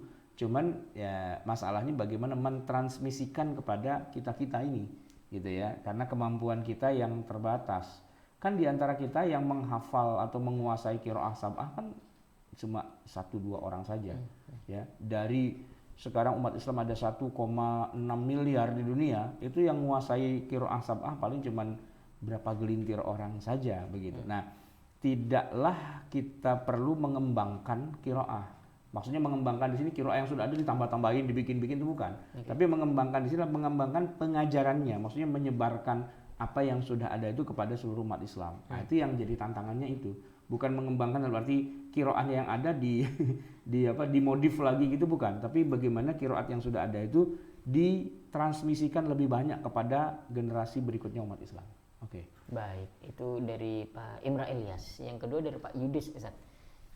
Assalamualaikum warahmatullahi wabarakatuh. Assalamualaikum. Kalau Imam Abu Hanifah dan Imam Malik kan lahir sebelum Imam Hafiz. Ya.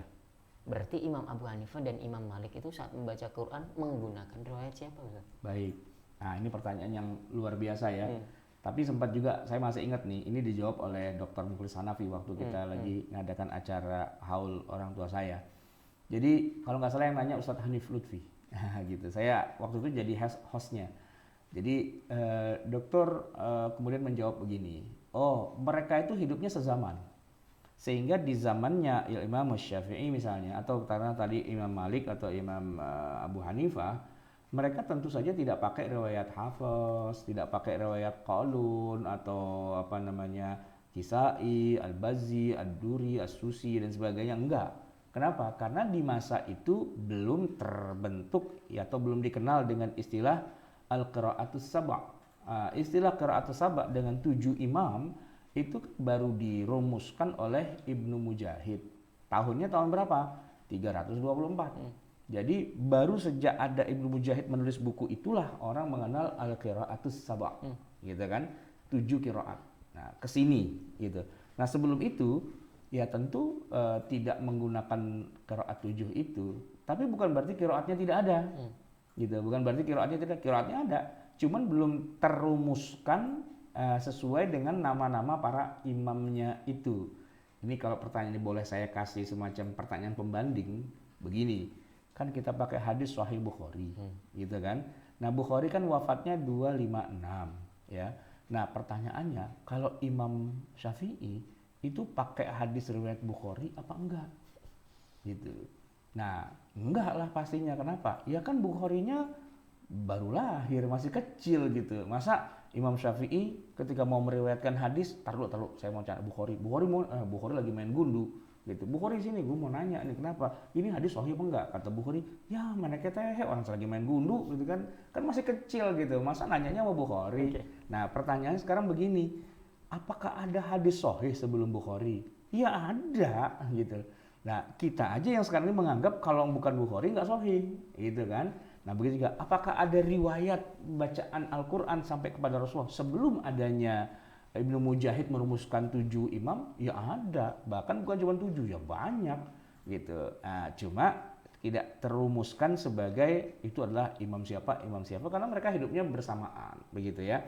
Jadi ada, cuman nggak kesebut sebagai sebuah riwayat dari salah satu dari 7 imam.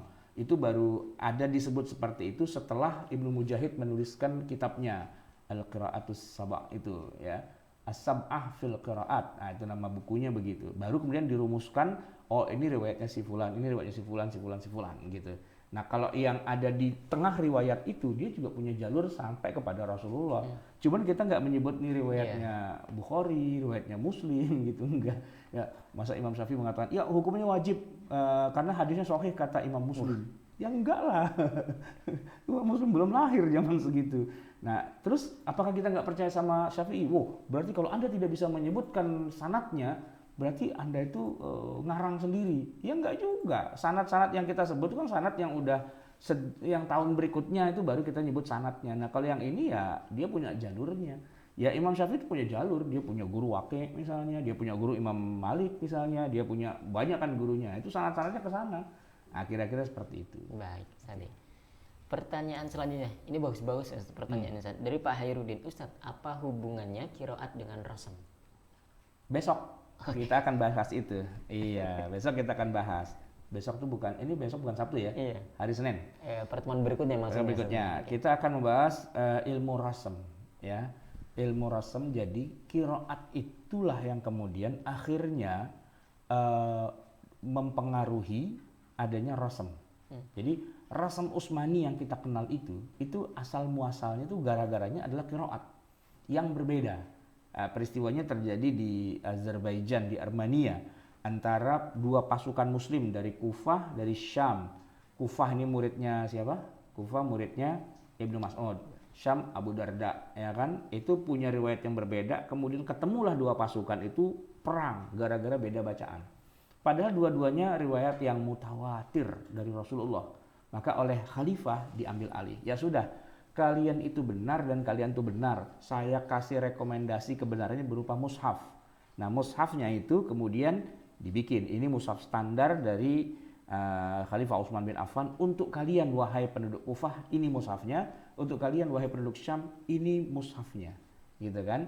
Nah, jadi mushaf itu kemudian diciptakan gitu ya, atau ditulis, disesuaikan lagi untuk bacaan-bacaan yang sudah ada, qiraat-qiraat yang sudah ada. Qiraatnya Ahlus Syam begitu, ya sudah, mushafnya disesuaikan dengan bacaan mereka. Kemudian qiraatnya Ahlul Kufah begitu, ya sudah, mushafnya disesuaikan dengan bacaan mereka. Nah, jadi hubungannya adalah mushaf itu menguatkan bacaan yang sudah ada sebelumnya. Karena Quran juga turunnya bukan mushaf duluan, bacaannya duluan, ya, qiraatnya duluan. Dari Allah kepada Jibril, dari Jibril kepada Rasulullah, dari Rasulullah kepada para sahabat, itu suara. Dan kemudian para sahabat kan menuliskannya. Menuliskannya. Nah, itu kan masih belum kedetek ya. Ini riwayatnya siapa? Kan belum kedetek. Jadi kalau bacanya majreha apa majroha. Tapi di zaman Nabi sudah dibaca dengan majreha dan majroha gitu ya, bukan majreha. Ya semua membaca majreha. Misalnya misalnya wadduha. Ya Nabi sudah mengajarkan wadduha dan juga wadduha. Dua-duanya. Nah, kemudian kan ditulis, gitu kan ditulis. Nah, antara yang ditulis dengan yang di mulut tuh nggak selalu sama. Oke. Nah, ntar ada juga yang kemudian kata-katanya berubah. Ya, kata-katanya yang berubah, bukan hanya imalah, bukan hanya ismam, tapi juga kata-katanya itu lain gitu. Misalnya yukhadi'una Allah walladzina amanu wa ma yakhda'una wa ma yukhadi'una. Nah, yakhda'una dengan yukhadi'una itu berubah. Hurufnya beda gitu kan, perkataannya beda. Nah, hurufnya bagaimana? Hurufnya ini ada yang menuliskannya dengan cara begini, ada yang cara begitu. Nah, huruf-huruf yang ditulis itulah yang akan menyesuaikan dengan bacaan. Karena yang kuat tuh bacaannya. Nah, hurufnya ngikutin ke sana. Begitu. Jadi memang sangat terkait, tetapi yang lebih utama itu ya yang bacaan, Ustaz. Iya. Ya. Tapi nanti mushaf rasam itu sendiri setelah udah dibakukan, distandarisasi, juga bisa digunakan untuk mengecek bacaan itu sudah sesuai belum. Nah, selain dengan sanad yang sahih, juga dengan kaidah bahasa Arab, juga dengan mushaf. Sesuai nggak dengan mushaf? Kalau nggak sesuai, bacaan ente itu karena kan riwayat ada ribuan, ya, ada ribuan. Bacaan ente itu bisa dikatakan sebagai syadz karena nggak sesuai dengan mushaf yang kita terima dari. Jadi saling menyetandarisasi gitu ya, antara satu dengan yang lain. Oke. Ini juga satu lagi pertanyaan yang menarik dari Pak Umar Mukhtar ini, Ustaz, bagi kita yang belum mempelajari riwayat-riwayat bacaan lain selain hafaz, bagaimana kita bisa membedakan bacaan imam antara yang salah membaca secara tajwidnya atau sebenarnya dia itu sedang menggunakan riwayat bacaan lain? Ya, satu-satunya cara ya belajar qiraah sab'ah. Satu-satunya cara ya. Antara salah dengan benar itu nggak ketahuan kan. Cuman kita merasa kok nggak sesuai dengan bacaan kita ya. Nah, itu ada dua kemungkinan nggak sesuai. Imma dia salah atau imma dia sesuai dengan qiraat-qiraat yang lain. Tapi salah satu yang bisa juga dilakukan adalah dengan begini. Kan ada imam nih ya, bacaannya menurut kita aneh. Nggak apa-apa dong. Habis sholat sambil ngobrol, sambil ngeteh gitu kan. Kita tanya, Ustaz, itu qiraat riwayat siapa gitu. Hah? Riwayat apa? Enggak, tadi kan saya kan biasanya kalau belajar tuh cuman yang bacaannya begini. Kok tiba-tiba tadi bacaannya aneh ya? Mungkin Pak Ustadz lagi mau ngajarin kita tentang qiraat-qiraat yang lain gitu. Padahal nggak ada yang lain, emang dia bacanya salah aja gitu kan. Atau bisa jadi ada qiraat tapi syadz gitu ya. Innama yakhshallahu min ibadihil ulama. Yakhshallahu, bukannya yakhshallaha. Ada tuh qiraatnya tapi syadz. Nah gitu. Jadi kalau imamnya tahu dia keliru apa enggak, kita ngobrol kira-kira dia ngerti nggak ilmu qiraat sab'ah gitu. Kalau dia ngerti, ya berarti itu benar. Ya kita tinggal tanya aja ke beliau. Nah, kalau emang salah, makanya gini, jangan menyalahkan dulu, nanya dulu aja yang asik gitu kan. Saya mohon maaf nih Pak Kiai, Pak Imam gitu kan. Saya kan belajarnya masih sedikit. Kalau selama ini mah saya tahunya bacaannya cuma begini. Apa mungkin jangan itu ada qiraat yang lain ya? Nah gitu kan imamnya mungkin emang saya bacanya gimana? Ya bacanya begini, ternyata kan nggak seperti yang saya belajar. Boleh dong saya diajarin itu kalau ada yang baru gitu kan? Ya kalau imamnya memang ahli qiraat kan bilang, oh iya saya tadi pakai riwayat Qalun, saya pakai Rawaras, saya pakai Kumbul, saya pakai Al-Bazi, As-Susi, Ad-Duri dan sebagainya gitu kan? Tapi nah itu dia, kalau imamnya saja nggak ngerti itu semua, dia akan bilang enggak, pokoknya udah begitu aja, orang saya taunya begitu doang. Nah itu udah, oh berarti dia nggak ngerti gitu, berarti sebenarnya itu dia salah, bukannya dia banyak qiraat. Oke. Baik, menarik ya pertanyaan Ustaz. Ada lagi dari Jamaah YouTubiah nih Ustaz. Ustaz, untuk dinamakan qurra begitu, mendapatkan gelar qurra itu, apakah harus menghafal dan menguasai riwayat 7 imam itu di luar kepala atau cukup tahu kaidahnya saja? Kaidah itu membantu, tapi harus praktek. Karena kalau menghafal teorinya susah menghafalnya. Ya kita bisa hafal tuh Hirzul Amani yang disusun oleh Imam Asy-Syatibi, ya kan 1000 bait lebih. Tapi implementasinya bisa apa enggak? Nah, itu kan. Jadi kita nggak cukup hanya sekedar tahu kaidah dan aturannya. Kalau bacanya si Anu begini, kalau bacanya si Anu begini, tapi juga harus dipraktekin. dipraktikkan dalam keseharian, dalam kenyataan. Nah, saya pernah tanya sama Pak Kiai Ahsin Sakho itu, Ustadz, kalau kita misalnya sebutlah menguasai 2-3 bacaan, hafaz kita kuasai, kemudian kita qalun, kumbul, apa yang lain kita kuasai, boleh nggak ya kalau kita lagi jadi imam, kita baca sekaligus? Oke. Nah, beliau mengatakan boleh. Nah, boleh, tapi dengan syarat kita harus menguasainya, bukan ngarang, bukan improvisasi. Ya misalnya kita baca Maliki Yaumiddin, terus kita ulangi Maliki Yaumiddin, Ar-Rahmanir Rahim, Maliki Yaumiddin. Boleh gitu. Karena waktu saya ujian begitu, satu ayat bacalah dengan semua qiraat yang ada. Gitu. Lalu jelasin, kenapa Maliki itu bacanya siapa? Maliki bacanya siapa? Maliki Yaumiddin itu bacanya siapa? Harus disebutin itu kan waktu ujian. Nah, saya tanya, Ustadz, ini kan ujian susahnya kayak gini. Boleh nggak kita pakai buat jadi imam? Boleh. Dengan syarat apa? Pertama, nggak salah. Ya artinya nggak keliru ketika menggunakannya. Yang kedua, lihat-lihat makmumnya. Kalau makmumnya orang awam, mendingan jangan. Kenapa? Nanti ditimpukin kita. Tapi kalau makmumnya orang yang mutafaqih, yang luas aja ya, wah itu malah makin seneng gitu. Nah, tapi kan harus menguasai dulu. Kalau enggak, ya jadi kacau itu urusannya. Dulu waktu masih di Libya tuh dosen kita yang ngajar Quran, ya madah Al-Quran itu, zaman saya namanya Syekh Al-Qari. Namanya Al-Qari, orang Pakistan, lulusan dari Madinah. Ya. Nah itu kalau beliau ngajar di kelas sih hafaz. Cuman kalau beliau lagi jadi imam Jumat, kan bacaannya jahar tuh. Nah beliau pakai kolun itu, pakai waras itu. Nah kita yang masih pada unyu-unyu zaman segitu pada senyum-senyum aja sambil bacaannya aneh-aneh. Ya karena dia baca Shiratal ladzina an'amta 'alaihim ghairil maghdubi 'alaihim waladdallin gitu kan. Walaihimu lagi kan, ada lagi macam alaihum waladdallin. Kenapa jadi alaihum gitu? Nah itu karena jarang-jarang memang kan kita nggak pernah dengar kayak gitu. Jadi begitu ada satu yang baca aneh kayak gitu, lihat-lihat karena kita Lipia kan pembelajar semua kan. Habis itu kita pada diskusi, wah itu apa, itu apa, itu apa. Besok di kelas ketemu dengan Syekh Al-Qari, wah madza qara'ta ya Ustaz gitu. Nah, dia cerita, ini kolun, ini apa. Wah, jadi terbuka wawasan kita begitu kan. Tapi kalau enggak kan kita cabut golok. Woi, Quran udah bakal main. Nah, karena nggak ngerti. Oke. Ya, jadi boleh Ustaz ya menggabungkan beberapa qiraat dalam ketika ngimamin itu. Karena semuanya sahih, semuanya mutawatir. Boleh kita pakai yang mana, tapi jangan salah gitu loh. Dan juga jangan disebutkan misalnya Maliki Yaumiddin hadhihi riwayatu Aus. Karena kebiasaan buat ngapalin ujian syar'i. Baik, jadi kita lanjutkan dari ada Pak Purkonsyah nih. Ya. Oh ini usulan nih, Ustaz. Di sekolah fikih bisakah kita juga belajar qiraat hafaz? Saya mau talaki kata beliau. Kalau hafaz iya, kita semua belajar Quran tuh hafaz gitu. Tapi kalau bisa nggak kumbul, waras, nafe gitu ya.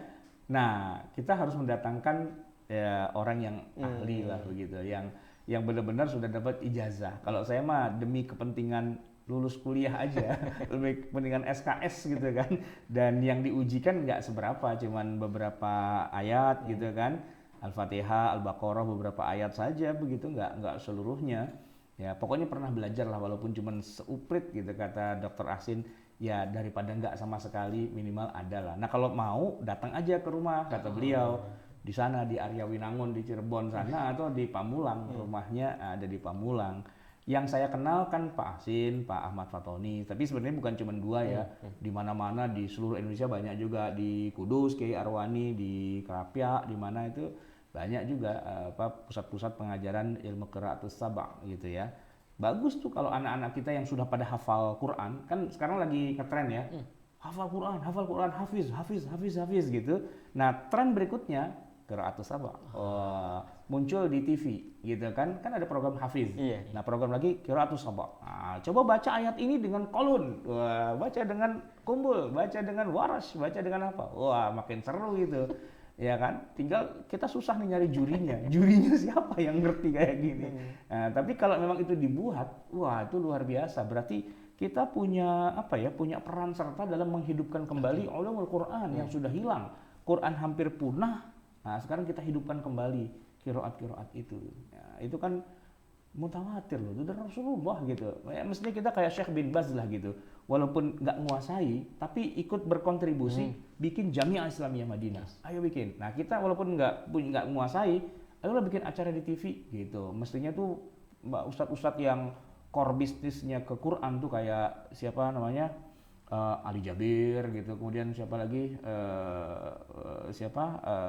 yang masih muda itu yang suka bisnis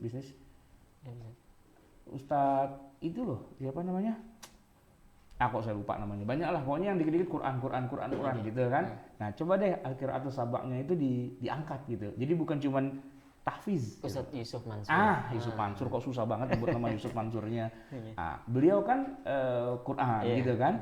Oke, ayo coba bikin Qiraatus Sab' gitu. Nah, itu penting. Kalau perlu kita datangkan dari Al-Azhar. Murid-muridnya Syekh Abdul Fattah Al-Qadhi, ya kan? Kita datangkan dari Madinah, kita datangkan dari mana? Itu Qiraatus Sab'. Sehingga Indonesia nanti akan dikenal dalam sejarah sebagai negara yang punya peran menghidupkan kembali. Nah, gitu tuh. Harusnya begitu. Jadi ilmunya tuh berkah gitu kemana-mana. Baik Ustaz, ini tadi pertanyaan terakhir yang muncul di kita di kajian pagi hari ini.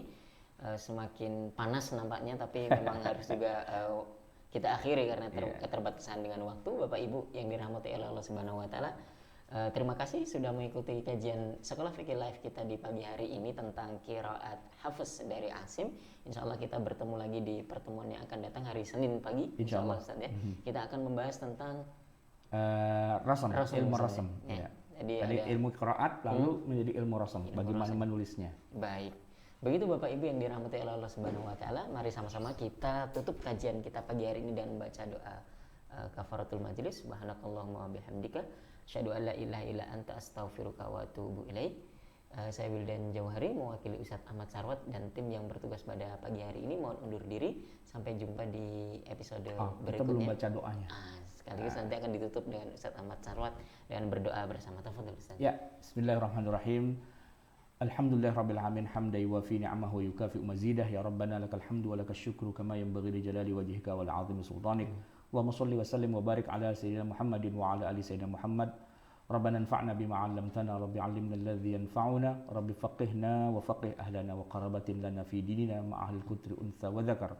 Rabbi wafiqna wa wafiqhum lima tartadi qawlan wa fi'lan karama warzuqil kulla halalan daima wa akhilla atqiya ulama. نحظى بالخير ونكفى كل شر ربنا أصلح لنا كل الشؤون وأقر بالرضا منك العيون واقض عنا ربنا كل الديون قبل أن يأتينا رسل المنون واغفر واستر أنت أكرم من ستر وصلاة الله تغشى المصطفى من إلى الحق دعانا والوفا بكتاب فيه للناس الشفا وعلى الآل الكرام الشرفا وعلى الصحب المصابيح الغرر اللهم اهدنا بهداك واجعلنا ممن يسارع في رضاك ولا تولنا وليا سواك ولا تجعلنا ممن خالف أمرك وعصاك وحسبنا الله ونعم الوكيل ولا حول ولا قوة إلا بالله العلي العظيم وصلى الله على سيدنا محمد وعلى آله وصحبه وسلم والحمد لله رب العالمين. السلام عليكم ورحمة الله وبركاته.